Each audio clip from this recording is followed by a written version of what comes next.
안녕하세요. 어, 한 주 쉬고 오랜만에 뵙네.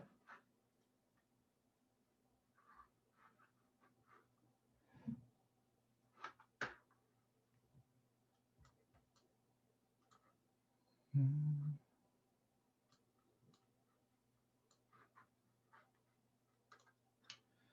자, 아직 다 안 들어온 친구들이 있어갖고 다 들어오면 수업 시작할게요.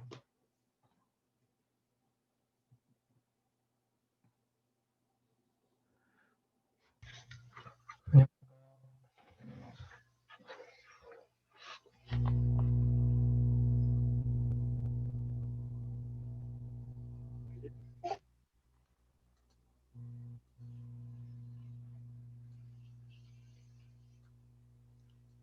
한 주 동안 별일 없었어요? 다들? 어, 뭐 특별히 뭐 공유하고 싶거나 뭐 하고 싶은 얘기가 있는 사람들 있나? 이게 나도 여러 번 이런 수업을 해보고 줌으로 회의를 참가해보고 그랬는데 내 얘기 들리죠? 들리면 오케이를 좀. 들려? 오케이. 어. 해보고 좀 그랬는데 이게 뭐 막연하게 뭔가를 이렇게 질문을 하면 아무도 얘기를 안 하기는 해요. 어쨌든 간에 자 이제 잠시만 지금 사람들이 계속 들어오고 있으니까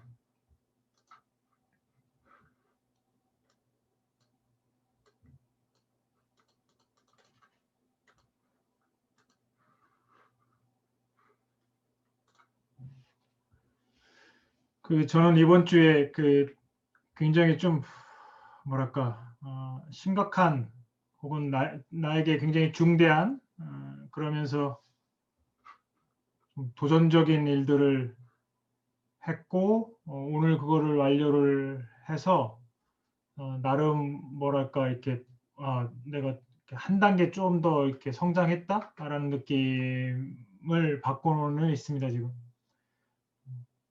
그 제가 보통 후배들한테 종종 하는 얘기 중에 하나가 걷기 전에 뛰어보라고 얘기하는 거예요. 그러니까 만약에 어떤 사람이 이 걸음마를 하고 있는데 걸음마 다음 단계는 걷기고 제대로 걷기고 걷고 난 다음엔 뛰고 난 다음엔 나르고 뭐 점프하고 뭐 이러는 건데 가끔씩 걸음마 단계에서 뛰어보는 것도 좋아요. 당연히 실패하겠죠. 근데 그 실패하는 게 되게 또 약이 될 때가 많아. 그렇다고 해서 실패를 하라는 건 아니지만 가끔씩 많은 사람들이 그런 얘기를 합니다. 이게 실패도 해보면은 좋다. 근데 웬만하면 실패를 안 해보려고 노력도 많이 해봐야 돼요. 그러기 위해서는 실패하지 않기 위해서 그만큼 내가 준비를 더 하겠지. 그래서 최대한 본인의 인생관 자체를 실패해서 뭔가 배우겠다라는 뭐 긍정적이긴 해요. 그러나 나는 내 인생에서 최대한 실패를 안 해보겠다라고 노력을 그렇게 잡아보는 것도 좋아요. 왜냐하면 그래야지 최선을 다하니까 매 순간. 이게 제가 일전에 한번 대학원 때 제 선배에게 테니스를 한번 배운 적이 있어요. 테니스 레슨을 배운 적이 있어요. 근데 이제 레슨 때는 연습 때는 잘해. 잘하다가 이제 딱 시합에 들어가면 처음에 제가 시합을 몇 번 이렇게 졌거든요. 졌는데 그다음부터 이렇게 별로 개의치 않고 뭐 질 수도 있지 뭐 계속 이렇게 지냈단 말이야. 근데 시합 때마다 계속 지는 거야. 그러더니 그 선배가 저한테 딱 한마디 해요. 상우야, 지는 것도 습관돼. 습관됩니다. 이게 그래서 최대한 내가 뭔가를 할 때 실패하지 않겠다라는 생각, 가치관을 가지고서 준비를. 그러다가 실패하면 어쩔 수 없지만 그래야지. 아예 그냥 뭐 해보지 뭐 이런 거는 저는 아니에요. 저는 제 기준에 여태까지 제가 살아온 기준으로는 아닌 것 같더라고. 그래서 그런 것들. 그래서 저도 이번 주에 이게 약간 좀 라떼성 발언인데 이번 주에 월요일서부터 어제 목요일까지 어제 제가 새벽 2시에 대전에 왔거든요. 월화수목을 오전 6시 반에 출근해 갖고 거의 한 12시 저녁 12시에 퇴근하는 그 강행군을 펼치면서 어, 나름의 진짜 제 인생작이라고 할 수 있는 그 슬라이드 같은 것들을 만들었어요. 계획서를 만들었는데 굉장히 좀 뿌듯합니다. 지금 약간 이렇게 좀 졸음이 오고 약간 몸이 피곤하고 막 그런데 왜 그런 거 있죠. 이렇게 멍한데 막 정신이 또렷한 상황. 이번 주에 제가 2번 몰입을 경험했어요. 몰입. 밥을 안 먹었는데 배가 고픈 걸 못 느끼고 밥대를 내가 까먹은 거야. 그 정도로 몰입을 하는 걸 2번 겪었어. 근데 인생 살면서 처음이야. 일주일에 이틀을 그렇게 몰입을 경험한 게. 그래서 언젠가는 여러분과 그 몰입에 대한 것도 한번 얘기를 해보고 싶은데, 요거까지만 얘기하고 수업 바로 들어갈게요. 몰입의 경험을 한번 몰입이라는 걸 여러분들이 경험해 본 적이 있는지 모르겠지만, 그런 거예요. 몰입은 약간 어떤 느낌이냐면, 정말 내가 어떤 구덩이를 팠는데 그 구덩이만 보이는 거야, 이렇게.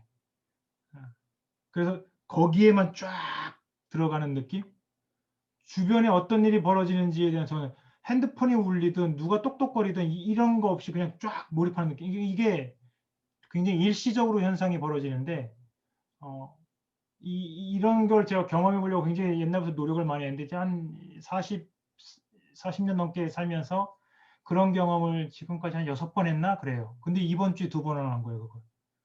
얼마나 그 놀랐겠어. 근데 몇 가지 조건이 있는 것 같아요. 첫 번째, 절박감.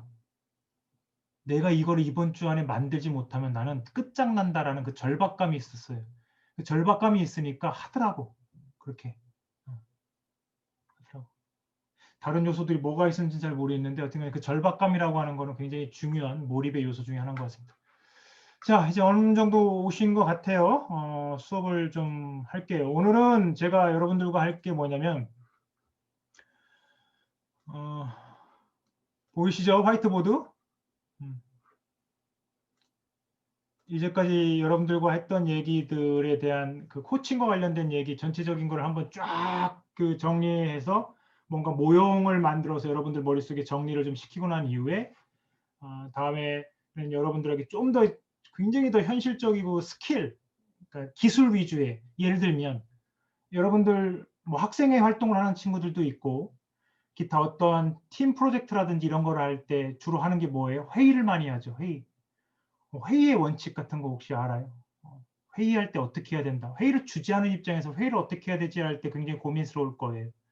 그러한 어떤 스킬, 피드백을 해주는 방법, 혹은 목표 설정하는 방법, 혹은 비전을 만드는 방법, 이러한 다양한 아주 굉장히 세세한데 알아두면 유용한 뭐 알쓸신잡 같은 뭐 이런 몇 가지 기술들을 이제 제가 좀 이렇게 얘기했는데, 그걸 얘기하기 전에 이게 도대체 어디에 필요한, 어디에 나의 그 코칭 지식 체계에 어디에 들어가 있는 거야를 오늘 제가 한번 쭉 될지 모르겠지만 정리를 한번 해보고 그래야 돼요. 그러니까 여러분 공부를 하는 방법 중에 하나가 뭐냐면은 무조건 처음에 왁구인가 이게 왁구? 이게 일본 말인데 그 프레임을 짜는 거예요. 그래서 공부 잘하는 사람들은 책 볼 때 항상 어떻게 먼저 뭐부터 볼까? 목차부터 봐요. 목차. 목차는 전체 그 책의 내용에 뭐를 그린 거다? 스트럭처를 그린 거잖아요. 여러분 판서가 판독이 되죠? 좀 악필이긴 한데 그래도 좀 이렇게 독해는 가능하죠. 이렇게 저는 어떤 스타일이냐면 막 손을 움직이거나 뭘 쓰면서 얘기를 하면은 굉장히 이 아이디어가 막 분출하는 스타일이에요. 그래서 저한테 손을 묶고 말을 하라 그러면 말을 잘 못합니다. 재원아 얼굴을 너무 가까이 하니까 굉장히 내가 지금 갑자기 부담스러워진다. 어, 그래서 스트럭처를 먼저 한번 머릿속에 그리는 겁니다. 그래서 이게 이런 메시지를 얘가 말하려고 크게 3가지를 얘기하는구나. 이 3가지의 주요 3가지가 이거였고 여기 각자 이런 내용들이 들어가는구나. 이렇게 스트럭처를 먼저 잡아놓으면 머릿속에 이게 잡아놓으면 이게 심리학자들은 스키마라고 하죠. 도식.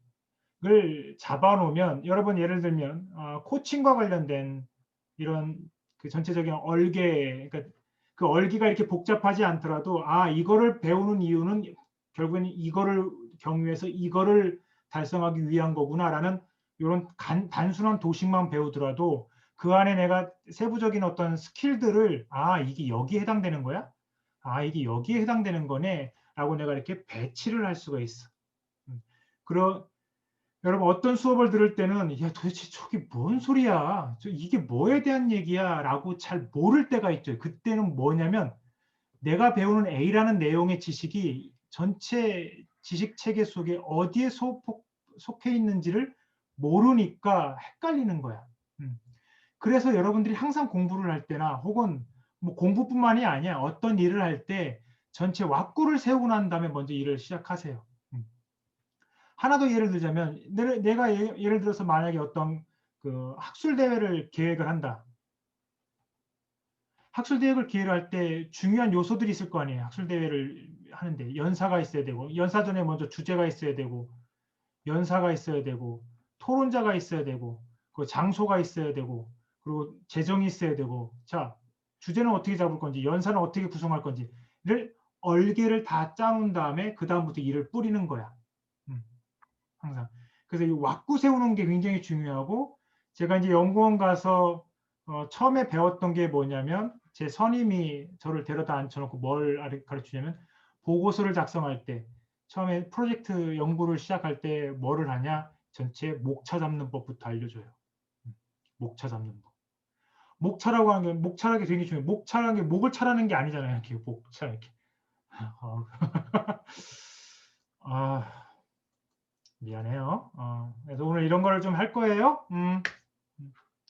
여러분 오늘 밤에 자기 전에 불을 끄고 딱 눈을 감으면 목차가 생각날 겁니다.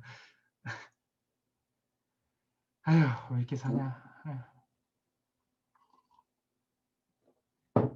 자 지난 시간부터 계속 제가 반복적으로 얘기했던 코칭의 정의라는 것. 결국엔 뭐예요? 한 개인이든 조직이든 잠재력을 발휘하게 도와주는 다양한 기술들의 총합이라고 했습니다. 물론 코칭에는 기본적으로 뭐가 있다? 철학이 있어야 되지만 철학을 뒷받침해 줄 수 있는 기술들이 포함되어 있다는 겁니다. 그렇죠? 예. 자, 그럼 우리는 오늘 여기에서부터 일단 다시 한번 원초적으로 되짚어 봐야 돼요. 자, 잠재력을 발휘한다는 게 도대체 무슨 뜻인가? 커다란 대질문을 한번 던져봅시다. 잠재력을 끌어낸다. 혹은 잠재력을 발휘한다라는 건 무슨 뜻인가?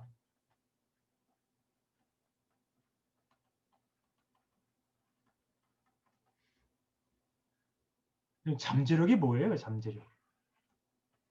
잠재되어 있는 힘이겠죠. 잠재되어 있다는 건 뭐예요? 아직 발현되지 않고 드러나지 않은 숨겨진 힘입니다.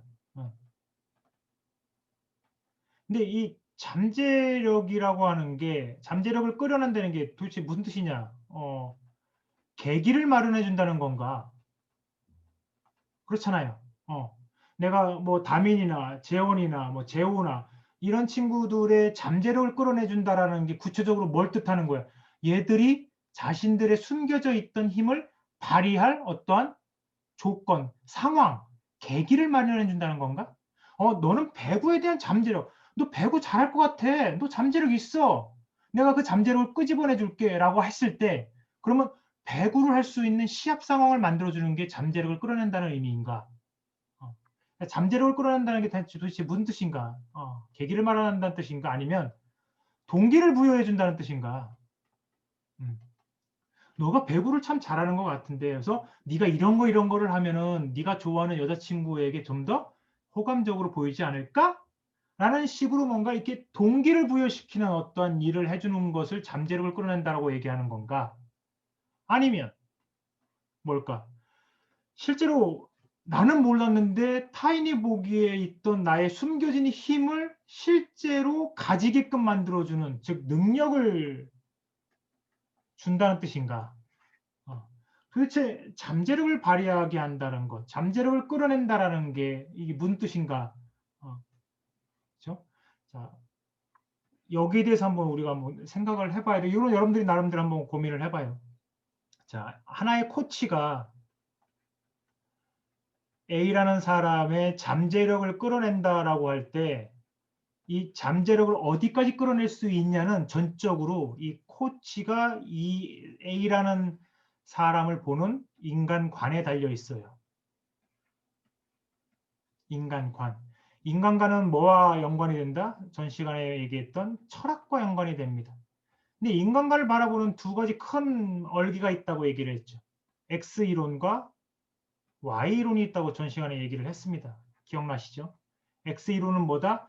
인간은 자발적이지 않다. 자율적이지 않다. 타율적이다. 그래서 인간은 매와 감시와 처벌을 해야만이 사람이 움직인다라고 보는 게 X이론에 입각한 인간관이에요. 여러분들이 여러분들을 가르치는 사람, 학생 혹은 그게 선수가 됐든 누가 됐든 그 사람을 어떻게 바라보느냐. 얘는 아유, 내가 가르쳐주지 않은 이상 못해 라고 볼 거냐.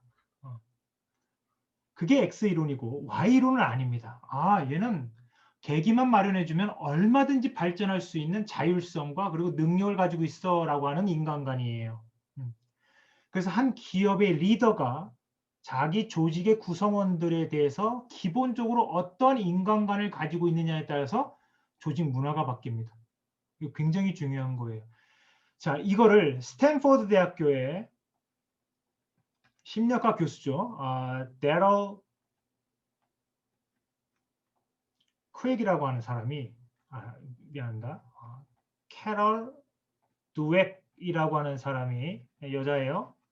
이 사람이 뭐라고 얘기를 했냐면 마인드셋이라는 개념으로 설명을 합니다. 마인드셋. 기본적으로 내 마음의 마음가짐이라 우리말로 하면 마음가짐 정도가 가장 적합한 번역일 겁니다. 마음가짐 자체가 어떻게 되어 있냐? 마인드셋을 그래서 인간관을 볼 때 크게 두 가지로 보는데요. 성장 마인드셋이 있고요. 이게 두 번째가 고정 마인드셋입니다. 성장 마인드는 이제 이론적으로 코치들이 코칭을 하는 과정에서 반드시 갖춰야 할 인간관, 마인드셋이라고 보통 우리가 얘기를 해요. 왜? 당연히 이 코치가 A라는 선수를 바라보는 마인드셋이 성장 마인드셋이어야지 얘의 잠재력을 높게 평가할 거 아니야. 그렇겠지. 근데 많은 사람들이 뭐를 하냐? 고정 마인드셋을 갖고 있는데. 얘는 딱 여기까지야. 얘는 더 이상 해보지 않아. 야, 얘는 전국체 좀 못해. 야, 전국대 얘가 뭐 이렇게 전국대를 나가니? 아니야. 야, 얘가 어떻게 170을 넘어? 못 넘어. 안 돼. 얘는 딱 150까지만이야. 이게 기본적인 고정 마인드셋이야. 여러분, 그거 아시죠? 교육자들, 교육학에서 항상 나오는 얘기인데, 교육자들이 학생들에게 어떠한 기대를 갖고 있느냐에 따라서 학생의 학업 성취가 달라진다라고 하는 거. 이게 뭐죠? 혹시 아시는 분? 어떤 효과? 잠깐만, 지금 자기들 그 얼굴이 나한테 안 보여주는 몇몇 사람들이 있네. 정국이, 의정이, 2017-01148은 누굴까?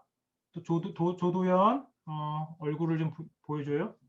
이게 어떤 효과야? 내가 어떤 학생이 얘는 진짜 나중에 대통령도 될 거야. 얘는 나중에 학자가 될 거야. 라고 이렇게 기대하는 애들과 어떤 기대, 이 효과를 실험을 했잖아요.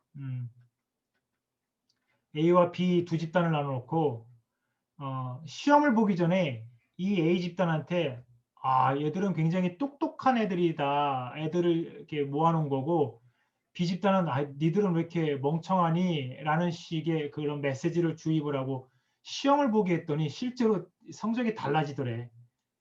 처음에 프리테스트, 처음에 했던 시험보다 달라지더라는 거야. 그런데 더 웃긴 건 뭐냐면 그 다음에 처음에 얘기했던 너희들이 똑똑하고 너희들이 바보다라고 얘기했던 그거는 다 그냥 뻥이야. 소위 선생님이 구라친 거야. 너희들 다 똑똑해. 괜찮아? 라고 했어. 그러고 난 다음에 시험 봤는데도 여전히 얘들이 높아. 이게 되게 그 의미하는 바가 크대요. 그걸 뭐라고 해요? 피그말리온 효과라고 하잖아요. 피그말리온 효과. 그죠? 네. 피그, 그 돼지를 말리면 그만하자. 어떤 간에 피그말리온 효과라고 했습니다. 그래서 고정 마인드셋을 갖고 있느냐, 성장 마인드셋을 갖고 있느냐에 따라서 잠재력을 판단하는 기준 자체가 달라진다라는 점입니다. 자, 그러면 두 번째 질문. 우리가 잠재력, 그러니까 핸드폰도 기본적으로 잠재력을 갖고 있는 걸 우리는 알고 있죠. 그렇죠? 아직 발현되지 않은 잠재력. 근데 이 잠재력이 있다 없다를 우리는 어떻게 알아요? 기본적으로 핸드폰 같은 경우에는 매뉴얼북 같은 것들이 있잖아. 그래서 이런 기능도 있어요, 이런 기능도 있어요, 이런 기능들이 있다라는 걸 우리가 알고 있지만 우리가 쓰지는 못하지만, 자, 인간에게 잠재력이 있다 없다를 어떻게 할 수 있느냐? 이것도 상당히 좀 의문점이긴 한데, 더 중요한 건 그러한 숨겨져 있던 힘이 발현되면, 드러나면 어떤 일이 벌어질까? 잠재력이 드러나면 어떤 일이 벌어지나? 당연히 기존 상태보다, 지금의 상태보다 더 나은 상태로 변화를 하겠죠. 이따가 우리가 변화에 대해서 간단하게 설명을 또 할 텐데, 변화를 하겠죠. 그래서 내가 기존에 갖고 있던 힘에 숨겨진 힘이 더해지면서 지금 하고 있는 일보다 훨씬 더 성과가 높게, 좋게 나타날 수도 있고, 내가 기존에 가지고 있던 안 좋은 버릇도 좋은 방향으로 바뀔 수 있는 힘도 생기게 되는 거죠. 그래서 이런 변화를 추동하는 일종의 힘이 생기고 계기를 마련할 수가 있어요. 그런데 중요한 건 잠재력이 좋은 것만 있는 게 아니잖아. 그렇지 않니? 내가 성격이 안 좋은데, 안 좋은 게 내재되어 있다가 어떻게 하는 잠재력이 발현이 됐어. 코치의 덕분으로. 그래서 내가 안 좋은 성격이 확 드러난 거야. 막 거만한 그런 성격이. 그래서 완전히 나쁜 놈이 돼버릴 수도 있겠지. 그렇지? 그래서 이 잠재력의 발현은 좋은 것도 있지만 나쁜 것도 발현될 수 있다. 왜 그런 경우 있죠. 왜 이렇게 늦바람 나왔고 왜 이상한 거, 어릴 때는 담배 같은 거 안 피다가 갑자기 대학교 들어가고 담배 맛 들어가고 막 담배 막 꼴초되고 막 뭐 이렇게 되는 케이스들, 이런 것들도 안 좋은, 뭐 담배가 나쁘다는 건 아니에요. 기호식품이긴 하지만 건강상에 안 좋다는 거지. 이러한 기호식품이나 이런 성격 혹은 습관들이 나중에 들어가고 나쁜 쪽으로 발현되는 경우가 있습니다. 이런 것도 일종의 잠재력이 안 좋은 쪽으로 발현되는 거죠.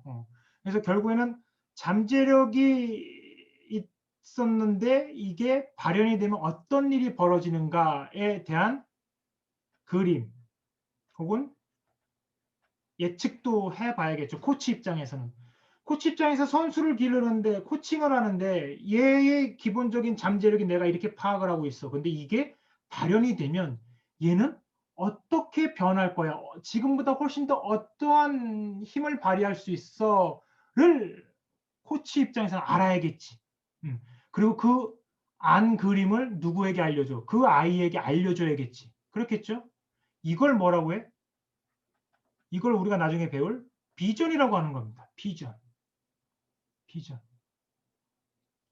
여러분, 비전이 뭐예요? 조직에 우리의 비전이 뭡니다. 막 이렇게 얘기하잖아.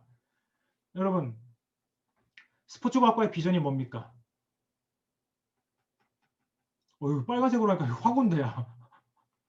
스포츠과학과의 비전이 뭐예요, 여러분? 비전이란 뭐냐, 여러분? 여러분 나름대로 개별적인 비전들을 갖고 있을 거라고 저는 믿어요. 비전이란 뭘까? 한마디로 얘기하자면 바람직한 미래상이야. 그러니까 내가 타임머신을 타고 2030년으로 날아갔을 때 2030년이면 지금보다 10년 오니까 내가 50한 3살 됐겠지. 53살의 남상우가 그때 당시 어떤 모습을 하고 있을지를 가장 이상적인 상태로 그려.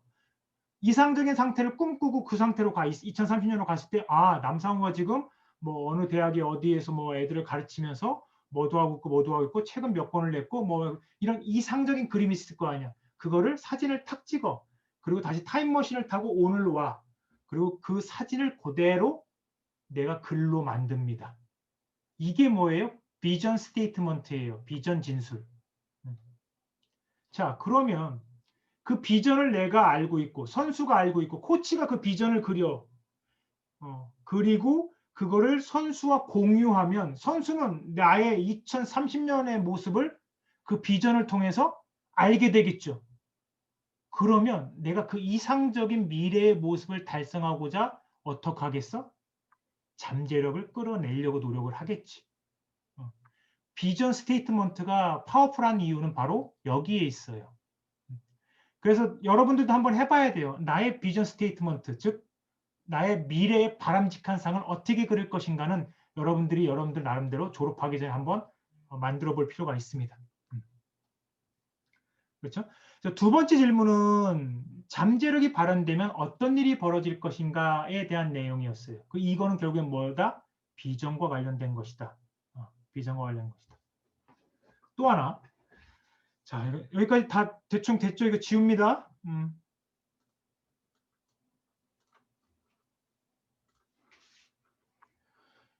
이상하게 수업 시작하기 전까지는 전화가 1도 없다가 수업이 딱 시작되니까 여태까지 지금 4통이 와요. 다 보면 어떤 거냐면 뭐 보험회사, 뭐 약간 뭐 카드회사 뭐 이런 거 같아. 나를 찾는 사람이 상업주의에 찌들어진 이런 기업들밖에 없는가 약간 지금 아쉽기도 하고 요즘에 약간 느끼는 게 사람들과의 왕래가 많이 없다 보니까 코로나 때문에 그런지는 모르겠지만 이렇게 별로 이렇게 뭐 만나자 이런 얘기들을 하는 제가 오늘 보통 금요일 저녁이면 불금이잖아요. 그러면 약속도 잡고 뭐 술도 한잔 하고 뭐 그래야 되는데 와 내가 소주를 안 마신 지 지금 5주가 지나가고 있어. 야 몸이 너무 지나치게 청정 상태가 되니까 그래서 잠이 안 오나 봐. 어쨌든 간에 별 쓸데없는 소리를 다 한다 진짜. 자, 첫 번째 질문은 그 잠재력이라는 게 무엇이고 그 이 잠재력을 끌어낸다는 게 뭐냐라고 첫 번째 질문을 제가 드렸죠. 코칭과 관련돼서. 두 번째 질문은 뭐예요? 이 잠재력을 발현하면, 그러니까 끌어내면 이 잠재력을 끌어내고 난 이후의 모습은 무엇이냐? 그걸 우리는 비전으로 얘기를 했습니다. 세 번째가 또 하나 생각해야 될 게, 자, 결국에는 무엇을 위해 잠재력을 끌어내야 되는가?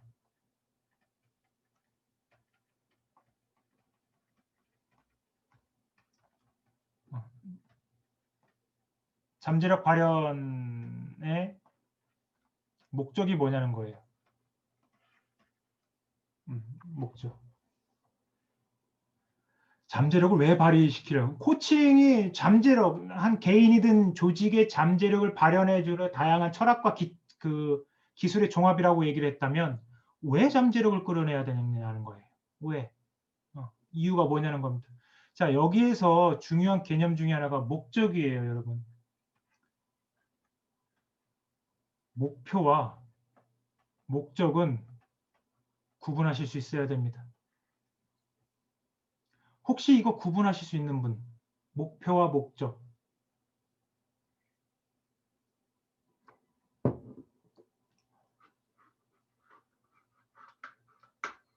이의정? 의정아? 혜리야? 도연아? 정국아? 너희들 지금 얼굴이 안 보인다.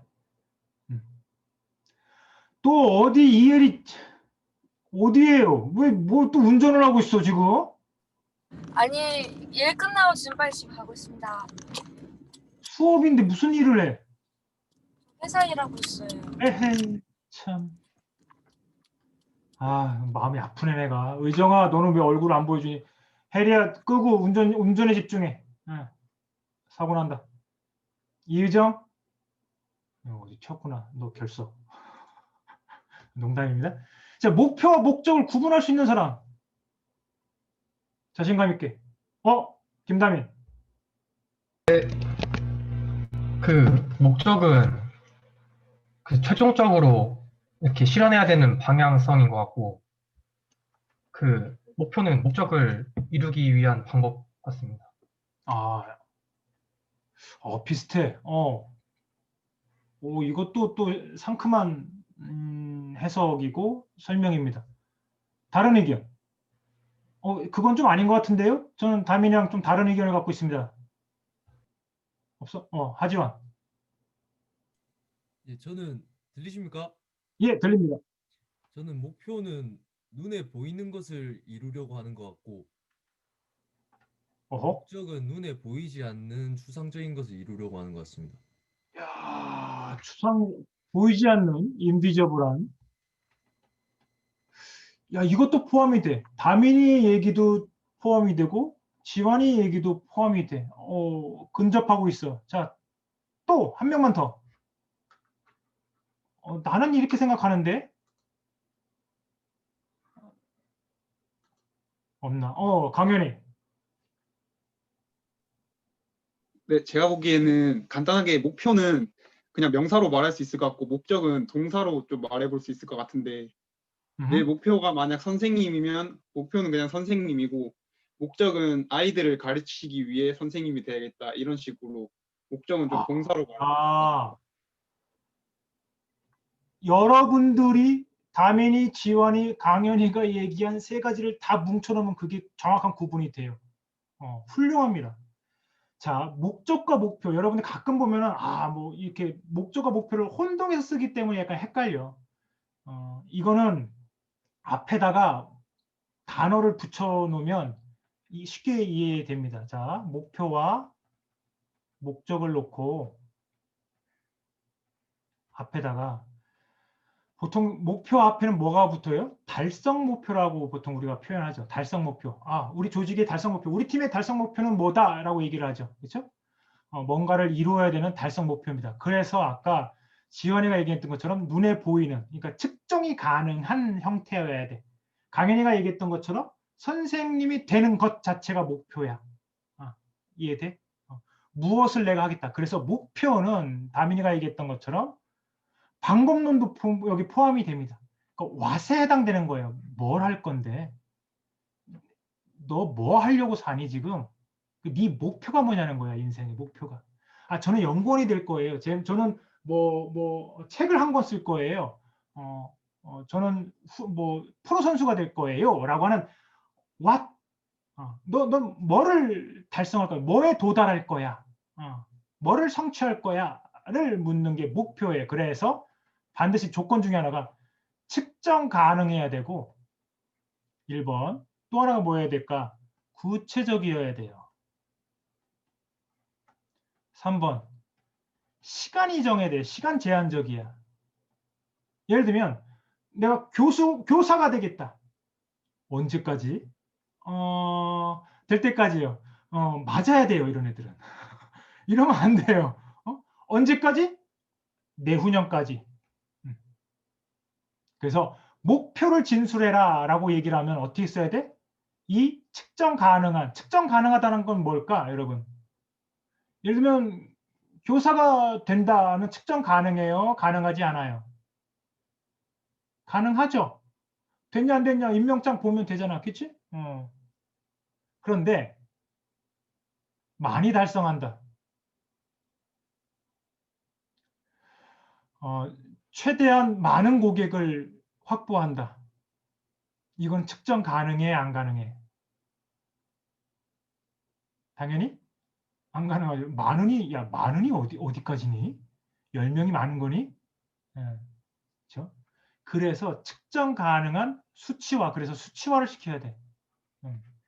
수치화. 그래서 목표 진술을 하는데 수치가 들어가지 않으면 굉장히 수치스럽죠. 그렇죠? 3번 휘둘렀는데 3번 다 지금 헛스윙이야. 그래. 구체적이어야 돼요. 구체적, 상당히. 그래서 이 구체적이라는 말의 뜻은 뭐냐면 아까 다민이가 얘기했던 방법이 들어갑니다. 예를 들면 나는 2025년까지 노량진 행정고시학원과 혹은 기타 여러 가지 과외 등의 어떤 이런 외부의 지원을 받아 중등학교 교사가 된다. 혹은 나는 2025년까지 전국대회 어디에 입상을 하여 프로 구단 어디에 들어간다. 라는. 그렇죠? 굉장히 구체적이죠. 그래서 이거는 나중에 목표를 달성했느냐, 달성하지 못했느냐를 명확하게 판단을 할 수가 있어. 그게 목표의 가장 중요한 거예요. 그래서 달성 목표 이렇게 앞에 얘기했어. 자, 근데 목적 앞에는 뭐가 붙을까? 이런 거 많이 듣지 않았어요? 존재 목적. 존재 목적. 존재 목표라고 하지 않아? 그지? 여러분, 존재 목표라는 말 들어본 적 있는 사람? 존재 목표라고 하면 이거 굉장히 좀 암울한 겁니다. 내가 뭔가 존재하고 있는데 그 존재를 계속 입증을 해야 되잖아. 와, 이거는 진짜 목적 앞에 가장 많이 붙는 그런 것들은 추상적인 거, 존재의 목적 뭐 이런 것들, 뭐 삶의 목적. 아까 강현이가 교사가 되는 게 목표다. 그러면 목적은 뭐예요? 왜에 해당되는 거예요. 왜? 너 왜 교사가 되려고 해? 학생을 가르치는 거? 그래, 학생을 가르치는 거는 당연히 교사가 해야 되는 업무니까. 그래서 벽돌공이 있었어요. 벽돌공. 이거를 얘기를 하면 여러분들이 좀 이해를 하려나? 벽돌공 A, B, C가 있었습니다. 열심히 막 벽돌을 막 만들고 있어. 교회 앞에서 막 벽돌공이 3명이 벽돌을 막 이렇게 쪼고 있길래 지나가는 사람이 묻습니다. A한테. 아니, 뭐 하고 있어요? 그랬더니 싹 때려보면서 야, 보면 몰라요? 지금 벽돌 만들고 있잖아. 지금 이렇게 얘기를 해. 아까 강현이가 얘기해. 뭐 하고 있어요? 모르고 해. 선생님 가르치고 있잖아. 이거예요. A는 그렇게 대답을 했어. B는 뭐라고 얘기했을까? 지금 교회를 짓기 위해 필요한 벽돌을 지금 세공하고 있습니다. 라고 얘기를 해. 앞에는 뭐예요? 벽돌 만들고 있잖아. 라고 얘기를 했고, 두 번째는 교회를 만들기 위해서 지금 필요한 벽돌들을 세공하고 있습니다. 라고 얘기해. 자, 세 번째 C 벽돌공원에 가서 물어봤더니 뭐라고 얘기하냐면 저는 하나님의 이 거룩한 영광을 위해서 지금 필요한 벽돌을 만들고 있다. 라고 얘기를 합니다. 어떤 사람이 이 목적을 가장 잘 진술했을까? 지금 내가 C에다가 동그라미 치고 물어보네. 참, 누가 제일 잘생겼니? 라고 하는 것과 똑같죠. 그렇죠? 아무도 안 웃고 진짜. 목적 진술이라는 건 뭐냐면 이런 거예요. 존재 이유. 목적 옆에 그렇게 써놓으세요. 존재 이유. Why? 너 왜 사니? 이건 뭐예요? 너의 목적이 뭐니예요. 너가 현재 존재하고 있는 이유가 뭐니예요. 여러분들은 왜 존재하세요 지금? 나름의 존재의 이유들을 잡아야 된다는 거죠. 그래서 목적은요 측정 가능하지가 않아요. 절대로. 이해됐어요? 그래서 이 목적을 그래서 보통 우리는 미션이라고 보통 표현합니다. 미션. 그래서 여러분 그 뭐 삼성 뭐 LG 뭐 어떤 뭐 국민체육진흥공단 뭐 어떤 기업들 홈페이지를 한번 가보면 비전이 있고 미션이 있어요. 우리 조직의 미션 뭐 이렇게. 미션이 뭐예요? 존재 이유예요. 우리 조직이 왜 존재하느냐. 여러분 스포츠과학과의 미션이 뭘까요? 왜 존재할까요? 여러분들한테 한번 만들어 보라고 하면 여러분들 어떻게 만드시겠어요? 근데 이렇게 하는데 만약에 훌륭한 스포츠 과학자를 길러내는 것입니다 라고 하는 거는 이건 뭐야? 이거는 존재의 이유가 아니야.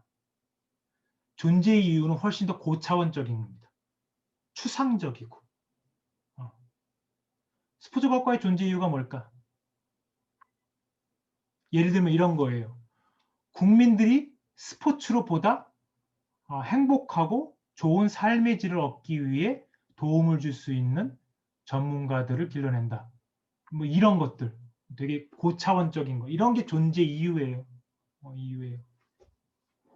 그래서 여러분들이 학기에 배우는 뭐 역학이든 운동생리학이든 뭐 사회학이든 심리학이든 이런 과학적 지식을 왜 배워요? 궁극적으로는 그 존재 이유 때문에 배우는 겁니다. 국민들의 스포츠로 좀 더 좋은 삶의 질을 얻게 만들기 위해 내가 기여하는 어떤 존재가 되기 위해서 도움을 주기 위해서 나는 그런 지식들을 배운다라고 하는 거죠. 이런 미션 스테이트먼트, 비전이 여러분들과 공유가 되어 있느냐, 조직 구성원들과 공유가 되어 있느냐는 굉장히 중요한 거예요. 그 조직의 지속 가능성에 있어서. 그래서 여러분들이 어느 조직을 들어가든 앞으로 졸업하고 난 다음에 조직에 들어갈 텐데 어느 조직에 들어가든 그 조직에 가서 그 조직의 수장에게 물어보세요. 뭐 꼭 물어보라는 얘기는 아니야. 파악을 해보라는 얘기야. 우리 조직의 미션이 뭐냐? 우리 조직의 비전이 뭐냐? 그리고 그 비전과 미션을 조직 구성원들이 공유하고 있느냐? 사장단과 혹은 기업 임원들만 알고 있는 미션들이 있잖아요. 뭐 그런 거는 미션이 아니야. 지금 비전이 아니야. 비전과 미션은 항상 어떻게 된다? 구성원들의 마음속에 있어야 돼. 오케이? 자, 결국에는 잠재력 발현의 목적이 뭐냐는 겁니다. 목적. 궁극적으로 뭐예요? 긍정적 변화를 위해서입니다. 변화. 변화. 자, 그래서 지금 약간 혼란스럽죠, 몇 가지. 근데 맨 마지막에 가서 이게 마법처럼 다 정리를 해드릴 거예요. 예, 혼란스럽다도 좀 필기도 하고 뭐 이렇게 이해도 하면서 수업을 좀 따라와 주세요. 결국에는 우리가 앞에서부터 계속 얘기했던 거를 간단하게 지금 종합을 하자면 어떤 우리가 코칭을 하는 궁극적인 이유는 조직이든 개인이든 긍정적인 변화를 위해서다. 라고 1차적으로 모형화를 할 수가 있습니다. 모형화. 이런 것들을 모델링이라고 해요. 모델링. 모형화.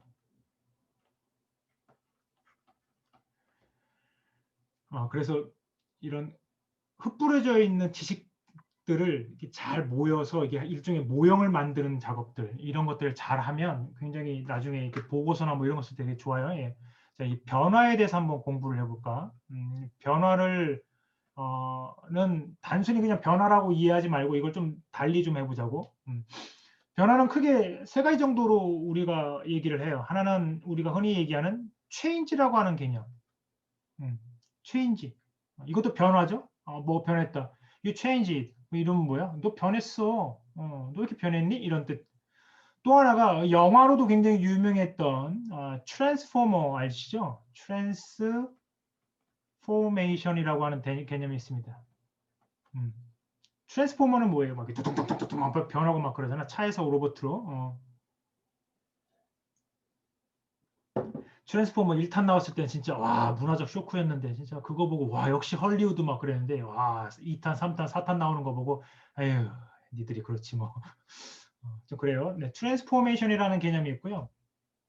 보통 생리학, 생물학에서 많이 쓰는 개념인데 메타 몰포시스 좀 단어가 어려워. 메타몰포시스라고 얘기를 합니다. 이게 약간 달라. 이게 달라진다는 뜻이에요. 체인지는 그냥 달라진다는 뜻.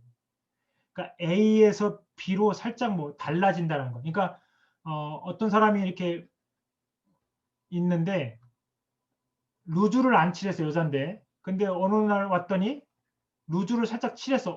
또 달라 보인다. 이럴 때 체인지라는 말을 써요. 그렇죠?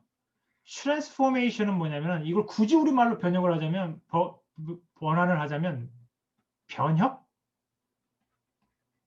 변혁? 혹은 변형? 변형까지 아니고 변혁이 가장 적합한 단어 번역이에요. 변혁. 뭔가 이 혁신적으로 뭔가 바뀌는 거야. 그럴 때 transformed 한다고 얘기를 해. 자, 이렇게 우리 집이 있는데 집에 화분을 하나 이렇게 들어놨어.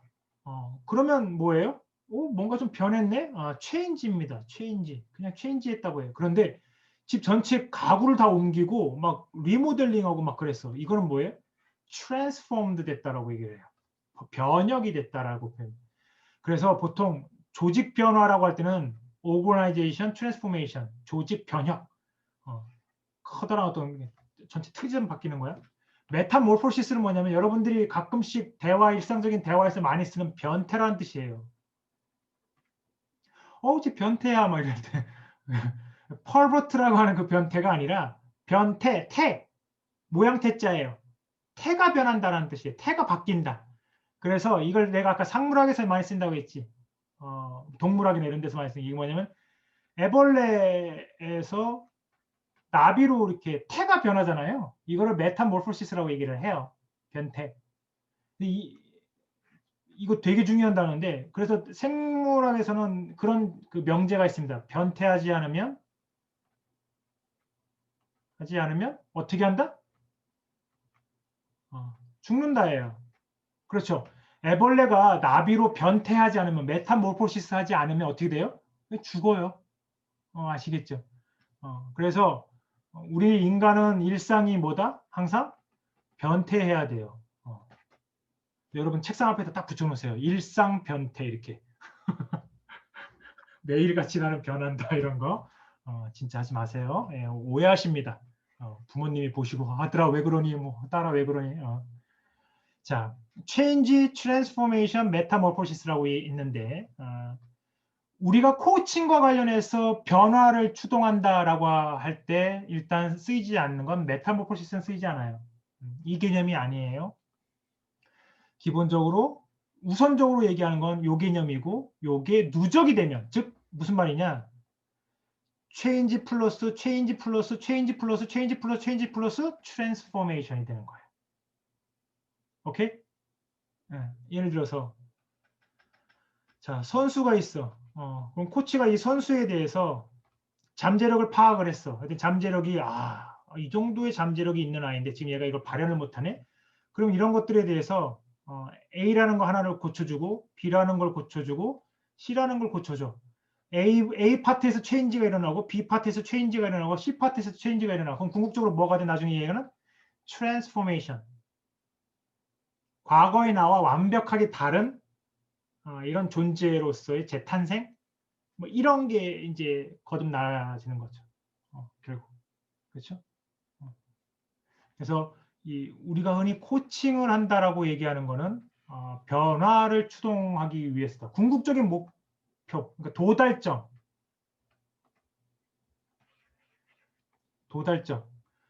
변화예요. 변화. 그 변화를 어떻게 할 건지, 어떤 모습으로 가져갈 건지는 그 누구를 내가 코칭을 하느냐 이렇게 하는 거 거기에 따라 좀 달라지는 거겠죠. 자 여기까지 뭐 별로 어려운 거 없죠? 이해가 좀 되죠? 그러면 요 이제 10분 쉬고 그 다음 시간에는 뭐를 할 거냐? 자, 근데 코칭이 직접적으로 A라는 변화를 추동하느냐? 그게 아니라 가운데 뭔가가 껴요. 뭔가가 껴요. 코칭 그냥 뭐 하나 기술을 가르쳐 줬다고 해서 그냥 확 변하는 게, 즉 트랜스폼이 되는 게 아니라 자그마한 체인지를 거쳐서 트랜스폼으로 가는 그 과정에 뭐 하나가 낀다고. 이게 뭐냐는 거예요. 요거를 두 번째 시간 때 자세하게 좀 설명을 하고 얘기를 좀 나눠보도록 하겠습니다. 아시겠죠? 네. 지금 48분인데 3시에 다시 수업 시작하도록 할게요.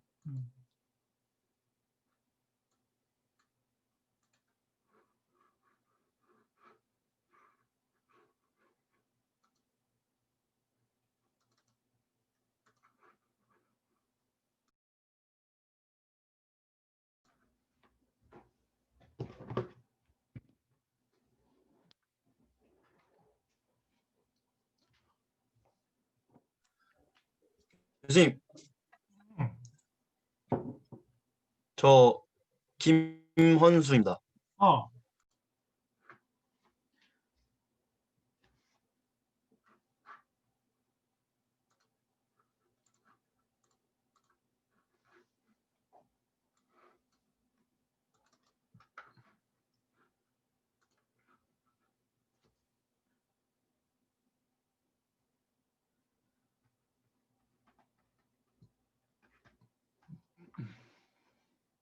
여러분, 무슨 사상교육 하려고 하는 게 아니야.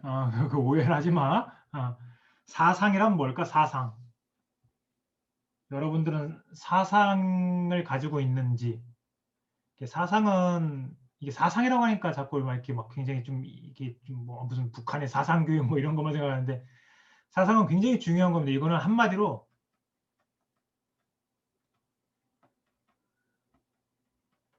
생각의 모양을 뜻해요. 전에도 얘기했죠. 생각의 모양. 사상이 없는 사람들은 진짜 특히 리더가 조직의 리더가 사상이 없다. 아, 이건 깝깝한 거야. 곧 사상이 없다라는 건 철학이 없다는 뜻입니다. 사상을 바로 세우기 위해서 제일 중요한 게 뭐냐? 여러분들 나이 때 가장 중요한 건 진짜 이게 되게 뭐랄까 당연한 소리인데 어쩔 수 없어요. 당연한 소리인데 이게 독서밖에 없어. 진짜. 독서라는 게 왜 파워풀하냐면 내가 태평양을 경험할 수가 없잖아, 지금 당장. 근데 태평양 경험에 대한 책을 읽으면 나는 그걸 경험할 수가 있다고. 그래서 그 경험치를, 타인의 경험치를 내가 계속적으로 보는 거야. 겪는 거야.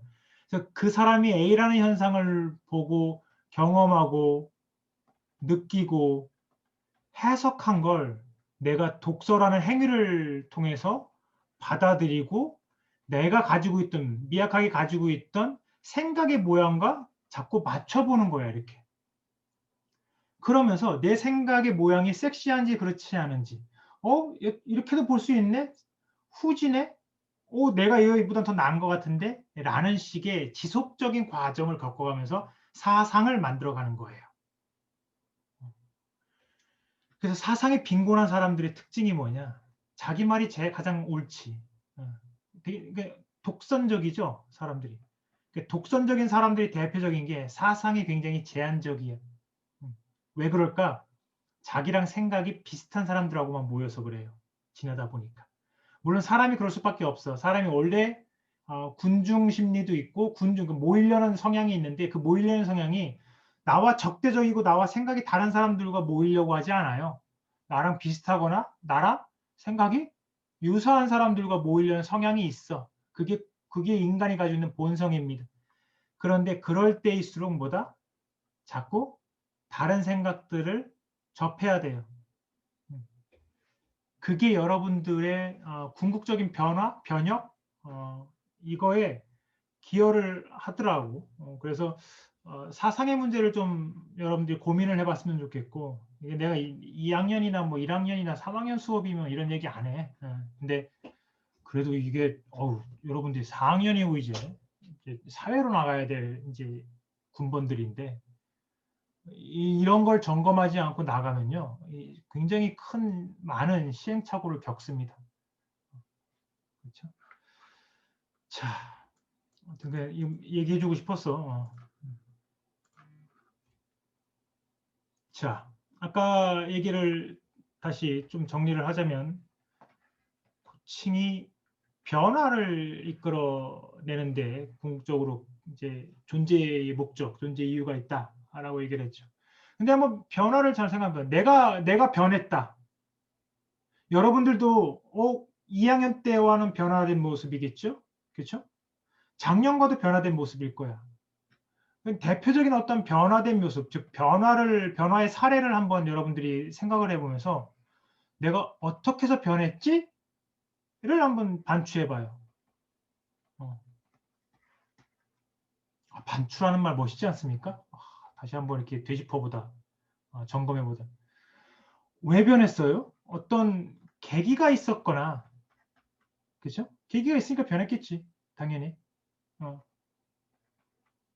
내가 무엇인가의 힘에 의해서 변화했거나 아니면 내적인 어떤 힘에 의해서 변했거나 뭐 여러 가지 계기를 통해서 변했을 겁니다.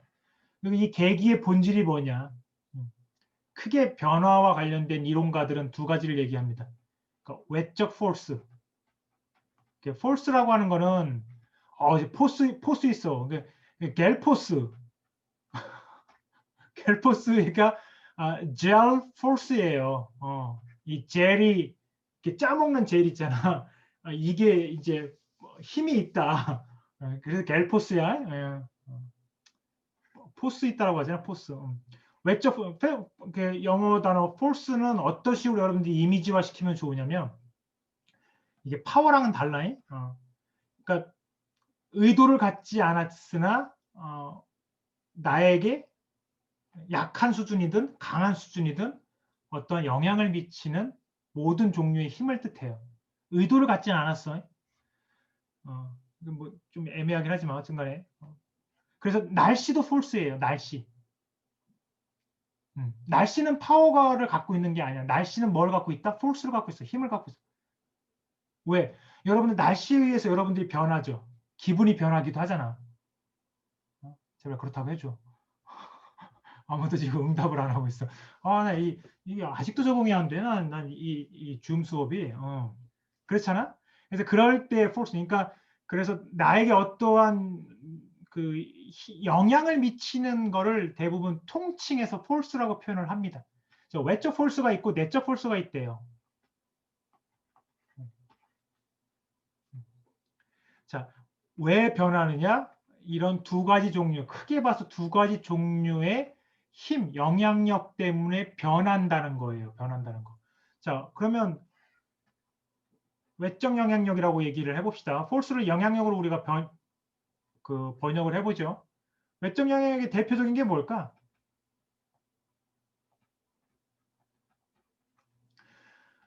내가 되게 뚱뚱한 살이 막 120kg 되는 사람이었어. 근데 내가 어떤 force에 의해서 운동을 무지하게 열심히 해갖고 70kg로 줄였어. 야, 이건 좀 이거 인간 승리지 않니? 자, 어떤 힘? 예를 들면 여자친구가 난 너랑 더 이상 이렇게 못 살아, 못 지내, 뭐 이러한 것들, 혹은 어떤 면접을 갔는데 살쪘다는 이유로 그냥 말도 안 되게 뭐 그럴 일은 없겠지만 떨어졌어. 이와 같은 어떤 외적인 어떤 힘에 의해서 변화가 이루어질 수도 있겠죠. 그렇죠? 혹은 이게 꼭 그렇게 나쁜 힘만 있느냐? 긍정적인 힘에 의해서도, 긍정적 영향력에 의해서도 바뀌기도 해요. 예를 들면 이게 대표적인 게 뭐냐면 롤 모델이라는 거예요. 여러분들이 저 사람 닮고 싶다라고 하는 교수들도 있죠. 그렇죠? 있잖아. 그렇지?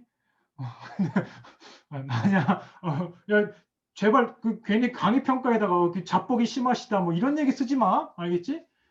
지난 학기에 자뻑이 심하시다 이런 거 써갖고 마음에 마상이 있고 막 그랬는데 인간은 누구나 다 자뻑이 있어요. 롤모델 개념은 뭐예요? 내가 저 사람을 닮고 싶다. 그래서 긍정적인 영향력입니다. 이 사람은 그냥 내가 야, 너 바뀌어라고 얘기 안 해도 이 사람은 그냥 존재하는 것 자체만으로 그냥 영향을 미쳐요. 그렇죠? 이런 것도 대표적인 내적 힘은 뭐가 있을까? 이거 내적 힘은 순수한 내적 힘은 없다라고 얘기를 해요. 순수한 내적 힘. 그러니까 어느 정도는 외적인 힘에 비해서 영향을 받아서 내가 내적으로 뭔가를 고민을 하고 심사숙고하고 난 이후에 이 내적에서의 어떤 힘이 발현이 되는 거지. 근데 내적 힘에 난 대표적인 게 뭐가 있냐면 명상이라고 봐요. 명상. 내적 힘을 기를 수 있는 가장 좋은 방법은 명상이에요. 저는 보통 6시 반에서 7시 사이에 출근을 하거든요. 미친 거죠. 서울에 있다 보니까 갖게 된 습관인데 왜 이런 습관을 갖게 됐냐면 두 가지 이유 때문에 그래요. 첫 번째는 일단 서울은 7시 한 반 정도에 나오잖아요. 그러면 일단 기본적으로 막혀요. 그럼 출퇴근 시간이 거의 1시간 반 걸립니다. 길거리에서 시간 버리는 게 제일 아깝거든요, 저는. 그래서 그건 진짜 목에 칼이 들어와도 싫어요. 그래서 무조건 새벽에 나갑니다. 그래야지 안 막히니까. 그게 하나 있고 또 하나는 일반적으로 여러분들도 잘 생각해봐요. 올빼미족이 있고 얼리버드 아침에 일찍 일어나는 아침형 인간들이 있잖아요. 뭐가 더 좋은가는 왈가왈부합니다. 근데 저는 아침형 인간이 좋아요. 왜? 잘 생각해봐. 여러분들이 오전에 일어나서 쭉 생활을 하다가 저녁 늦게까지 계속하면 저녁에 집중이 잘 될 수도 있죠. 그런데 아침부터 에너지를 막 다 썼잖아. 그래서 9시, 6시, 10시, 11시, 12시, 새벽 1시, 2시까지 막 가면은 사실 에너지가 고갈된 상태에서 일을 하는 거거든요. 그럼 결국엔 뭐야? 나는 일을 많이 한다고 생각하지만 그만큼 효과적이지는 않아. 이거는 실제로 그렇습니다. 여러분 커피 많이 드시죠? 커피. 진한 아주 에스프레소급의 커피 이런 것들도 뭐 스타벅스나 이런 데서 많이 먹잖아. 커피는 그렇잖아요. 왜 내일 쓸 에너지를 내가 미리 갖다 쓰는 거잖아. 그래서 많이 먹으면 안 좋다고 얘기하지만, 근데 아침형 인간들은 일단 자고 4시에 일어나서 그때부터 활동을 합니다. 그래서 에너지가 왕빵 있을 때 집중력 있게 아침에 오후 2시까지 딱 일하고 그다음부터는 살짝 노는 케이스 뭐 이런 거예요. 내가 왜 갑자기 일로 왔지? 명상. 그래서 저는 한 7시서부터 8시 사이 이 1시간은 거의 예외 없이 커피 한 잔 마시면서 뭐를 하느냐. 그냥 어제 내가 뭘 잘못했는지를 일단 고민을 하고 내가 내일 뭐를 할지 오늘 뭐를 할지 장기적으로 내가 뭐를 할지를 그냥 계속 이렇게 반추를 해요. 그 시간대. 그게 나의 그러니까 지금보다 좀 더 변화된 삶의 태도를 갖기에 되게 도와주더라고. 그래서 여러분들도 그래서 저는 이걸 박사과정 때 10몇 년 전에 했는데 누가 하라고 해서 뭐를 한번 해보시냐면 일주일 동안 한번 진짜 해보세요. 진짜 효과 있어요. 일주일 동안 뭐를 하시냐? 아침에 일어나는 시간을 체크하세요. 만약에 내가 7시에 일어났다. 자, 체크. 그거는 이런 핸드폰에 그 일정표 관리 이런 거 있으니까 그걸로 하시면 돼요. 체크. 자, 8시까지 내가 뭘 했다. 뭐 9시에 뭐 했다. 쭉 해갖고 시간대별로 이걸 다 한번 적어보세요. 진짜. 그걸 일주일만 해. 일주일만. 귀찮더라도 한번 해봐. 그러면 분명히 나와. 패턴이 나와. 패턴이. 내가 어느 시간대에 일을 가장 많이 하는지, 어느 시간대에 거의 일 안 하고 그냥 놀고 있는지, 시간 버리는지. 이게 뭐냐면 타임 매니지먼트의 기본적인 일입니다. 이거를 한번 해보면 여러분들이 내가 어느 시간대에 가장 일을 하는 게 좋겠구나 해서 이거를 좀 바꿀 수가 있어요. 그래서 한번 해봐요. 그렇게 해서 뭐를 도출해내느냐. 내가 하루에 온전히 쓰는 시간. 내가 하루에 온전히 나에게 투자하는 시간이 있을 겁니다. 그러니까 시간 쓰는 거는 남의 일을 하는데 시간을 쓰는 게 있고 내 일을 하는데 쓰는 시간이 있어. 그치? 그러니까 독서를 한다는 뭐야? 독서는 나를 위해 쓰는 시간이에요. 그런데 내가 조직의 어떤 보고서를 쓰느라고 어떤 참고문헌을 막 본다. 이거는 뭐야? 남을 위한 시간이야. 그치? 요걸 구분을 해야 돼. 그래서 그 시간대를 구분해 갖고 정리를 해 놓으세요. 그래서 지금은 가능한데 사회생활하다 보면 어려울 수 있어요. 적어도 나를 위한 시간을 하루에 3시간 확보해라. 이거를 목표로 하세요. 이거를 목표로 하세요. 한번 해봐. 보통 제가 이렇게 쭉 해보니까 뭐 해봐 그러면 하는 인간이 있고 안 하는 인간이 있고 더 나쁜 놈들은 무시하는 인간이 있어요. 여러분들은 전자이길 바래. 어쨌든 간에 그래서 내적 영향력을 계속 유지해 나가는 가장 좋은 방법은 명상이고 그래서 이거를 리플렉션이라고 합니다. 반추 계속 뭔가 이렇게 고민을 하고 생각을 합니다. 그래서 이거 하면서 그냥 멍 때리지 말고 뭐를 하느냐. 너무 그 라떼 수업이지 않니? 라떼? 야, 내가 말이야 이렇게 했으니까 니들도 이렇게 해 약간. 근데 그냥 그 필터링을 해서 들어요. 그러니까 이거 괜찮겠다라는 건 해보고, 에이 그거 별론 것 같아. 그러면 안 해도 돼, 괜찮아. 근데 나는 내가 했던 것들을 다 한번 여러분한테 한번 공유를 해보고 싶은 거야. 뭐를 하느냐? 저는 보통 일이 좀 많다 보니까 크게 5가지를 생각을 합니다. 그러니까 시간과 중요도예요. 이거 많이 들어봤을 거야. 시간은 급한 거, 급하지 않은 거예요. 중요성은 높은 거, 중요성이 높은 거야. 중요성이 낮은 거예요. 여러분들 이게 사사분면 이런 거 설명할 때 집중을 잘하는구나. 여러분 이런 거 좋아하는구나. 급한데 중요한 게 있죠. 급하면서 중요한 거. 예를 들면 제가 이번 주에 경험했던 거. 제가 어디를 지원을 하는데 제 시간이 정해져 있어. 이번 주 금요일까지야. 근데 이거 되게 나한테 중요해. 이런 일들이 있죠. 이건 당연히 바로 해야죠. 바로 do 해야지. do. do 해야지. 그런데 봐봐. 중요한데 급하지는 않은 게 있어. 이런 게 대표적으로 뭐가 있을까? 예를 들면 이런 게 있어요. 여러분들의 인생관. 인생관은 얼마나 중요해. 인생관이 바로 정립됐냐 안 됐냐는 진짜 여러분들이 삶을 살아가는 데 있어 굉장히 중요한데 이거는 근데 급한 게 아니야 사실은. 그런데 해야 돼. 오케이? 또 뭐가 있을까? 뭐 있겠지. 중요는 한데 그렇게 급하진 않아. 근데 그 지속적인 성장을 하는 사람들의 특징을 보니까 이 반추, 리플렉션을 할 때, 하루 동안 리플렉션을 할 때 주로 어디에 시간을 많이 쓰느냐? 여기에 많이 쓴대요. 급하지는 않지만 중요한 일. 아, 내가 미래에 무엇을 해야 될 것인가? 내가 미래에 남길 유산은 무엇인가? 나는 궁극적으로 어떤 인간이 되어야 되는가? 라는 거에 대한 그러한 이건 되게 중요한 건데 우리는 급하게 생각하지는 않잖아. 그치? 이런 것들을 자꾸 생각한다는 거야. 뭐 이거는 여기에 있는 거는 생각할 필요도 없이 무조건 해야지. 얘 오바했다 남상호. 그래. 조용히 가만히 있어. 자, 중요도가 떨어져. 근데 급하지 않은 게 있어요. 이거는 어떻게 한다? 딜레이. 미루는 거야? 미뤄도 돼?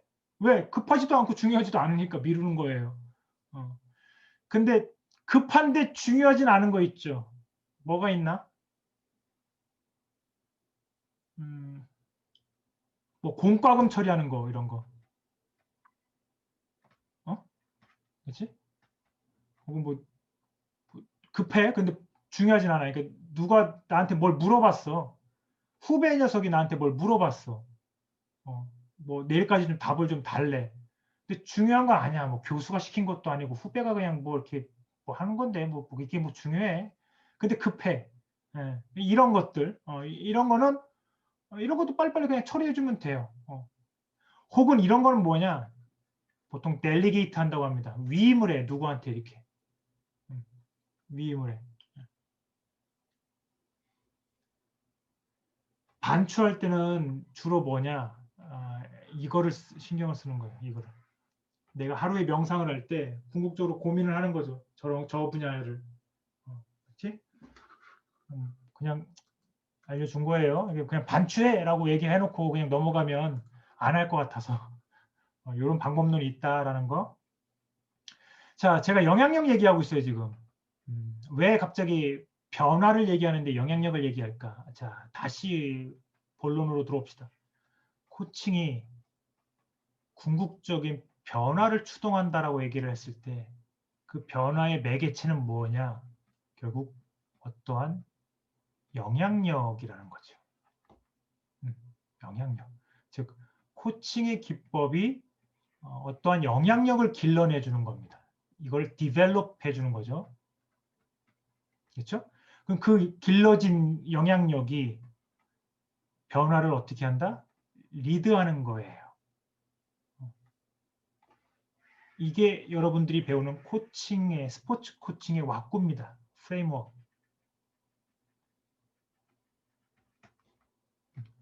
그러면 코칭 기법에서 영향력을 키워주는 게 뭐가 있을까? 자, 영향력은 어떻게 확보가 될까요? 일단 기본적으로 이거 얘기하기 전에 영향력을 어떻게 확보할까?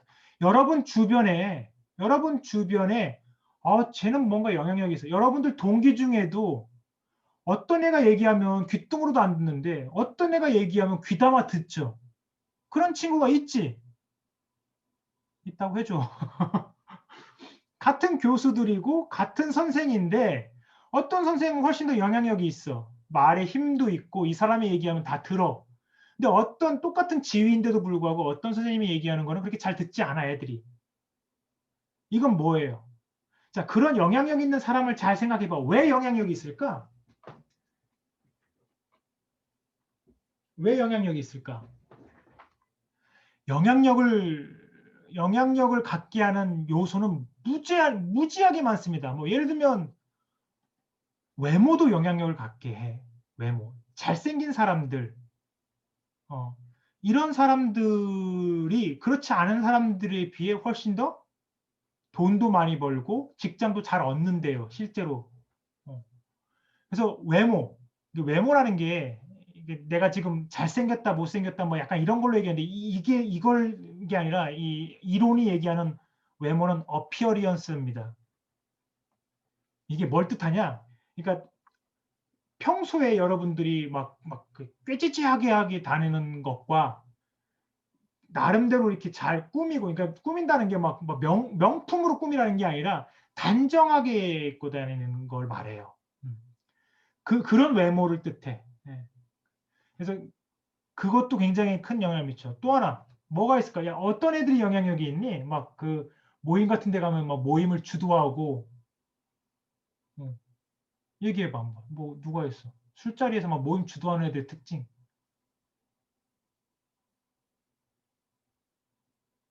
네, 그럼 여기서 질문을 나는 그래도 내 또래 중에 영향력이 있다. 손들어. 손 없어? 재원이는 본인 스스로가 영향력이 없다고 생각해? 있다고 생각해? 없다고 생각합니다. 에이, 왜 그런 겸손을? 내가 당신을 아는데. 영향력의 요소 중에 또 하나가 뭘까? 지식이에요. 지식. 똑똑한 사람들 있죠. 그래서 리더들 있죠. 리더십이 있는 리더들. 진짜 뭔가 굉장히 영향력을 미치는 그런 리더 중에 똑똑하지 않은 사람은 없답니다. 연구 결과. 뭐 외모가 이상하고 뭐 좀 약간 좀 변덕스럽고 그런 사람들 특징은 있어도 이런 모든 사람들의 공통된 특징 중에 하나가 뭐냐면 똑똑해요. 혹은 어떤 되게 전문 분야의 기술이 있어. 또는 잘 웃기는 사람들 있지. 이런 사람도 영향력을 발휘해요. 외모입니다. 외모라네. 유머. 여러분 유머는 막 사람을 웃기는 그런 가벼운 이런 게 아니라 유머는 뭐냐면 이런 거예요. 예를 들게 로널드 레이건이라는 대통령 혹시 아세요? 미국의 전 대통령 있죠? 이 대통령이 한번 이렇게 총을 맞았어요. 이 사람이 공화당인데 공화당. 지금 트럼프가 있는 그 당, 그 공화당, 우리나라 따지면 국민의힘, 옛날 한나라당 보수예요, 보수 로널드 레이건. 근데 이 로널드 레이건이 대통령을 하고 있을 때 미국 사회가 어떤 분위기였냐면 전부 다 그 좌파, 그러니까 민주당 계열에 있는 사람들이 엄청 로널드 레이건을 공격을 했어. 그러니까 막 로널드 레이건이 막 엄청 스트레스 받고 있는 와중에 어디서 이제 연설을 하고 이렇게 지나가다가 총을 맞아요, 진짜. 총을 맞아, 저격당해. 그래서 심장을 맞아. 근데 다행히 심장 옆을 약간 빗나가서 맞은 거야. 어떡하겠어? 야, 대통령이 총 맞았는데 어떡하 되겠니? 앰뷸런스가 와갖고 막 대통령을 막 끌고 가면서 이제 병원으로 이제 쫙 응급실로 가고 있었지. 그러더니 이제 딱 수술하기 전에 의사들이 쫙 모여갖고 이제 대통령의 의식이 있으니까 대통령 각하 저희들이 이제부터 집도하겠습니다 하고서 딱 하는데 로널드 레이건이 그 급박한 상황에서 내 생명이 왔다 갔다 하는 급박한 상황에서 어떤 얘기를 했을까? 그런 얘기를 해요. 의사 양반, 난 당신들이 민주당 당원이 아니길 바라오라고 얘기했대. 웃긴 건데 아무도 이해를 못하겠다. 공화당이잖아. 공화당이니까 민주당 애들한테 너무 공격을 당하니까 상대방한테 공격을 당하니까 민주당이 막 미운 거야. 그러니까 그때 자기가 목숨이 왔다 갔다 하는 상황에도 당신들 민주당이 아니길 바라오라고 이렇게 유머를 친 거예요. 유머를. 이게 그 다음날 모든 일간지에 대수특필됩니다. 로널드 레이건의 이러한 그런 유머가. 그러면서 지지율이 확 올라가요. 결국엔 로널드 레이건 살았어요. 근데 유머 감각이 있다는 건 뭘 뜻할까? 여유가 있어 보여요, 사람이. 어려운 상황에서도 유머를 칠 수 있다는 건 뭐냐? 아, 이 사람이 심리적 여유가 있네라고 사람들이 그럼 영향력이 생겨. 야, 뭔가 급박해 막 뭐 일이 터졌어 그러면 야야야야야 모여봐 야 이거 어떻게 해야 되냐 야 이거 어떻게 해야 되냐 막 야야 좀 고민 좀 해봐 이러면 어떻게 돼 여러분들이 야야 저 사람을 믿고 따르면 안 해? 아니잖아 쟤왜 저러냐 아 뭐야 그런데 뭐 급한 상황인데 야 우리 또 일이 터졌네 아이 괜찮아 뭐 처리하면 되지 뭐 야 끝나고 술이나 한잔 하자 뭐 이렇게 얘기하고 들어가는 일전에 노무현 대통령이 고 노무현 대통령이 그 또 노동자가 그 공사장 그쪽에서 이렇게 투신 자살을 했어요. 그래갖고 굉장히 막 그게 이슈가 되고 문제가 됐을 때가 있어요. 급박하게 터진 거야. 그래갖고 이걸 빨리 이제 대통령이 가서 이렇게 연설을 해야 되는데 그 연설 비서관들이 있잖아요. 연설 비서관들이 이제 회의를 하려고 이제 대통령하고 3-4명이 모여갖고 이렇게 딱 회의를 하는데 연설 비서관들은 무슨 일이 터지면 일단 그 대통령이 할 말을 그걸 작성해 가요. 그냥 대통령님이 그냥 알아서 하십시오라고 하는 경우는 없으니까 얼른 후딱딱 만들어 갖고 가져가요. 그랬더니 노무현 대통령이 그걸 봤더니 뭐라고 했냐면 됐다. 내가 알아서 할게. 그러더래요. 그러더니 진짜 쪽지에다가 키워드만 몇 개 이렇게 적어 가지고서 가서 얘기를 쫙 하더래요. 그러니까 이 밑에 있는 비서관들이나 청와대에 있는 사람들이 와 하는 거야. 이게 여유가 있는 거죠. 이건 여유는 결국에는 어디서 나오는 걸까? 지식과 기술에서 나오는 거예요. 소위 말하는 능력. 그래서 그 유머라는 건 심리적 유머라는 건 그런 겁니다. 군대에 있던 어떤 그 분이 리더십 수업하면서 그런 얘기를 하더라고요. 막 폭탄이 터지고 막 난리가 나는 그런 전쟁통인데 이렇게 미국의 사례입니다. 전쟁통에 이렇게 있는데 옆에 이제 부하들이 막 겁에 떨고 있잖아. 부사령관이 어떡합니까? 막 이렇게 떨고 있으니까 이 부사령관이 뭐라고 얘기하냐면 야 폭죽에 한번 끝내주네. 근데 그 디즈니랜드 폭죽보다는 못하다야. 야 빨리 끝내고 제대해서 디즈니랜드나 가자. 이렇게 하더래. 그 밑에 있는 부하들이 그걸 딱 듣는 순간 어때? 믿을만 하구나. 심리적 여유가 느껴지잖아. 이렇게. 이런 것들. 그래서 급박한 상황에 있더라도 급박한 상황에 딱 닥쳤을 때 얘가 리더로서의 영향력이 있느냐 없느냐를 보는 거는 얘가 어떻게 대처하느냐를 잘 보면 돼요. 그래서 이런 유머도 영향력에 영향을 미칩니다. 그렇죠? 그래서 이 영향력을 형성하는 무지하게 많은 요인들이 있다. 이거를 리더십 이론에서는 특성 이론이라고 하는 걸로 설명을 해요. 이건 이제 자 그래서 코칭의 다양한 기술들이 있죠. 스킬스는 이런 영향형들을 가르쳐 준 거예요. 그래서 뭐가 있을까? 뭐 예를 들면 피드백 기술, 혹은 뭐 공감 기술, 혹은 뭐 회의 기술, 혹은 또 뭐냐면 다양하죠. 뭐 여러 가지 기술들을 가르쳐 줌으로써 영향력을 극대화해 주는 겁니다. 그래서 이 영향력이 극대화되면서 영향력이 하나씩 생기면서 자그마한 체인지들이 반복되면서 궁극적으로는 급진적인 트랜스포메이션이 이루어지는 이 단계로 가는 거죠.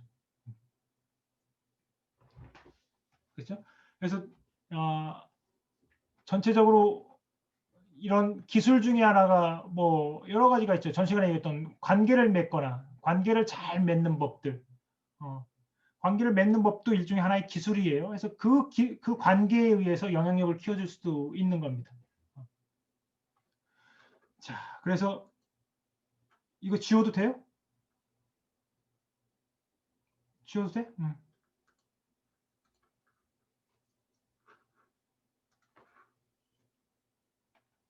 자, 정리를 하면 코칭은 결국 어떤 A라는 선수를 팀에 있는 A라는 선수를 만약에 누군가가 코칭을 한다. 코칭을 하는 이유는 뭐다? 결국에는 그 A라는 선수의 영향력을 길러주는 게 우선적으로 목표예요, 목표. 그 영향력을 어떻게 길러줘? 다양한 스킬스 혹은 코치 자체가 뭐가 될 수가 있겠다? 롤 모델이 되는 거죠. 롤 모델이 될 수도 있겠죠. 그렇죠? 여러 가지 기술들을 가지고 A라는 선수의 영향력을 길러주는 겁니다. 그래서 결국 그 A라는 선수가 코치와 A라는 선수가 세웠던 어떤 비전에 걸맞게 변화를 이루는 거겠죠. 그리고 변화된 이 선수가 다시 팀에 긍정적인 영향을 미치면서 팀도 변화를 이루는 방식. 그래서 전체적으로 이러한 모형을 따릅니다. 이걸 우리는 뭐라고 얘기를 한다? 코칭 리더십이라고 얘기를 할 수 있겠죠. 코칭 리더십.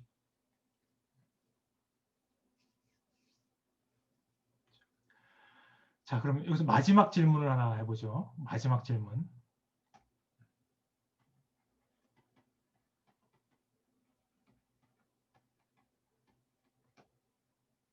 이런 질문이 가능하겠지. 그럼 왜 변화를 해야 됩니까? 왜 변화를 해야 됩니까? 코칭의 궁극적인 목표가 한 개인이든 집단의 잠재력 발현에 도움을 주는 다양한 어떤 접근을 하는 것이다 라고 얘기를 했을 때 그럼 결국엔 그 궁극적인 잠재력 발현의 궁극적인 그 목표, 즉 궁극적인 모습은 변화된 긍정적인 방향으로의 변화라는 거예요. 그럼 물어봐야지. 그럼 왜 변화를 해야 되느냐? 왜 변화를 해야 되느냐? 제가 볼 때는 크게 두 가지 이유가 있는 것 같아요. 첫째, 그건 본성의 문제입니다.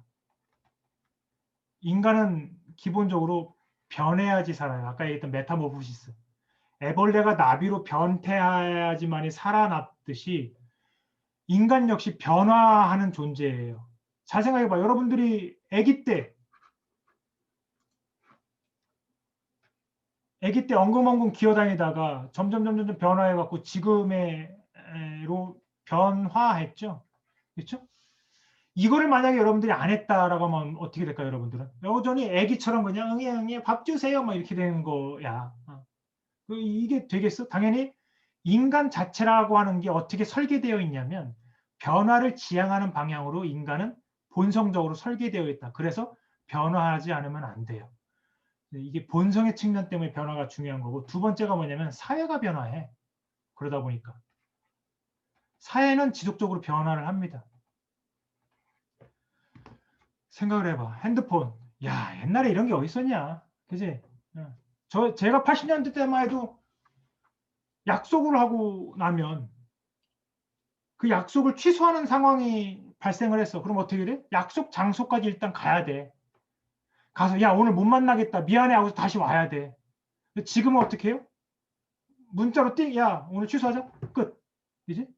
이렇게 변했어. 커뮤니케이션의 방식도 변했어. 지금 여러분들 수업을 지금 어떻게 하고 있어요? 줌으로 하고 있지. 야, 옛날에 이런 게 어디 있었어? 근데 내가 만약에 줌으로 하는데 사회가 이렇게 변했단 말이야. 근데 내가 이 변화를 거부해. 아이씨, 난 줌 아니야. 야, 수업은 무조건 오프라인에서 해야지. 그럼 뭐야? 15주 휴강이야.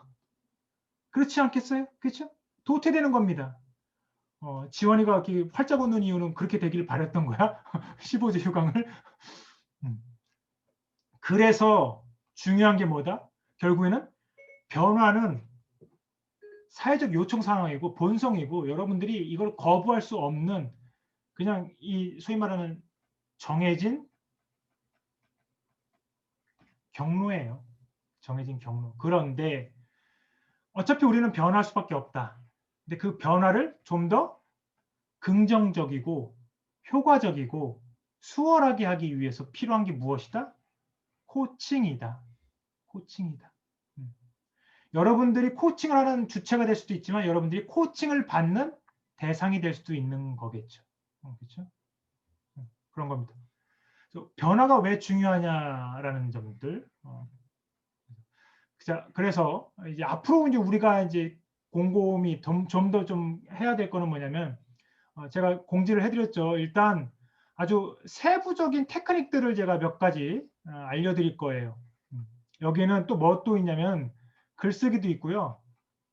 프레젠테이션도 있어요. 이거는 꼭 들어봐서 들으세요. 진짜 어디서 듣도 보도 못한 아주 훌륭한 제 노하우와 이 기법들을 알려드리겠습니다. 예, 이건 꼭 배우십시오. 뭐 이런 거서부터 회의, 뭐 이런 거, 혹은 뭐 목표 설정하는 방법, 비전 만드는 방법, 뭐 이런 거 다 알려드릴게요. 두 번째, 이제 뭘 또 여러분들과 마지막으로 또 공유를 제가 할 거냐면, 굉장히 중요한 또 문제이기도 합니다. 결국에는 이 다양한 코칭 기법들이 있고, 그 코칭 기법들과 관련돼서 여러분들이 한 개인이든 조직의 변화를 추동한다라고 봤을 때, 우리가 궁극적으로 생각해야 될 대상, 즉 조직, 팀, 뭐 이런 것들, 이런 게 있어요. 여러분들이 앞으로도 조직 생활을 할 거고, 거기서 팀으로 또 움직이기도 할 텐데, 이 조직과 팀에 대한 이해도가 좀 있어야 될 것 같아. 조직은 어떤 섭리를 갖고 있고 생리를 갖고 있고, 팀은 어떤 방식으로 운영이 되고, 여러분들 팀 프로젝트 다 해봤죠? 팀 프로젝트 해본 사람 한번 손 들어볼래? 여태까지 4학년 동안 다 해봤을 거야. 팀 프로젝트 하면 고민거리가 많죠. 예를 들면 가장 대표적인 문제가 뭐야? 무임승차. 쟤는 뭔데? 쟤는 아무것도 안 했는데 쟤는 왜 같이 팀 성적을 가져가? 뭐 이런 것들서부터 시작해서 그 팀을 하는데 막 안 맞는 애들하고 막 팀하게 되면 막 미치는 경우도 있고 막 그렇잖아요. 너무 많이 팀원이 많으면 또 안 되고 해서 가장 이상적인 팀의 구성 방식은 무엇일까? 그리고 가장 효과를 발휘하는 팀의 특징은 무엇이냐? 이런 것들과 관련된 얘기들을 쫙 해드릴 겁니다. 그러면 여러분들이 향후 팀장이 되든 혹은 코치가 되든 혹은 어떤 조직에서 뭔가 일을 할 때 팀을 구성해야 된다. 그럴 때 써먹을 수 있는 것들이에요. 이거는 실제로 제가 있는 조직도 그렇고 모든 기업에서 써먹는 방식입니다. 팀을 구성하는 방법론. 이런 것들도 여러분들한테 좀 얘기를 해드릴 거예요. 그래서 향후 펼쳐지는 우리가 12월 18일에 시험을 볼 건데 그 전까지 실제로 이렇게 실시간으로 하는 수업도 있고 영상으로 제가 이제 여태까지 수강했던 거 몇 개는 제가 올릴 거예요. 그런 거의 내용의 축은 뭐냐? 아주 진짜 실무적인 것들을 많이 좀 다뤄줄 겁니다. 그리고 이거는 꼭 스포츠 분야가 아니라 여러분들이 향후 발전하는 데 있어서 좀 도움이 될 만한 것들, 그리고 여러분들이 나중에 써먹을 수 있는 것들, 이런 일상적이고 굉장히 중요한 얘기들을 제 중심으로 얘기를 좀 드릴 거예요. 아시겠죠? 이렇게 제가 이제 마무리를 앞으로 이제 진행을 한다라는 점. 글쓰기와 프레젠테이션 요거 할 때는 꼭 들어와요. 이거 빠지지 마요. 이거는 여러분들 정말 중요해요. 뭐 나중에 취업했는데 보고서 써라 그러면 보고서 어떻게 써야 되죠? 이런 갑갑한 거를 좀 해소를 해 드릴 테니까. 아시죠? 낙서하니까 재밌다. 오, 재밌네 이거. 이것도 많이 써보니까 좋네요. 이렇게 이거 펜으로 막 쓰니까 좋네요. 일단 예. 혹시 오늘 한 수업 중에 질문 있나요? 질문 없어요?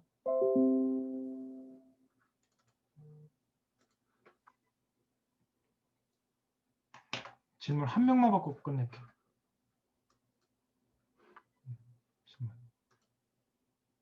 이의정. 아까 이의정이 나갔다가 다시 들어왔는데. 이의정?